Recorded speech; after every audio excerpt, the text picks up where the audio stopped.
Want to be intellectually honest?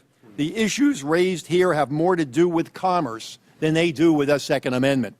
A lot of people make a lot of money selling firearms and ammunition. The National Rifle Association has said the solution is to have armed security guards at every school. Certainly, every piece of security we engage in can be helpful, but it's, foolish to think that only security is what we need. The great challenge is here, can we prevent these tragedies? I'm sorry to interrupt, Chief, but since you've just brought up this notion of prevention, which is, of course, the real issue here, right? I'm curious when this conversation is going to move to more relevant social science.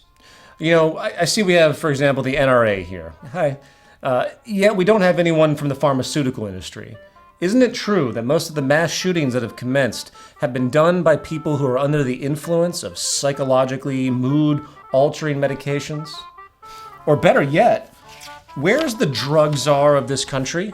Since the war on drugs has commenced, there has been a massive increase in gun-related drug violence. Are we just going to ignore this causality as well? Or better yet, I almost forgot, I have here about 100 years of data on the relationship between economic imbalance, specifically wealth imbalance, and violence. The stats have become very clear now that the gap between the rich and the poor creates more violence.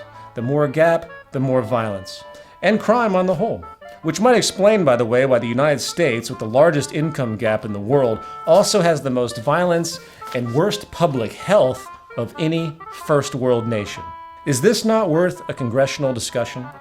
I mean, with all due respect, you people can't possibly be naive enough to think that the reduction of certain guns, as the left suggests, or the increase in armed security in public places, as the right suggests, is really going to have a long-term effect on such deeply rooted sociological problems, right?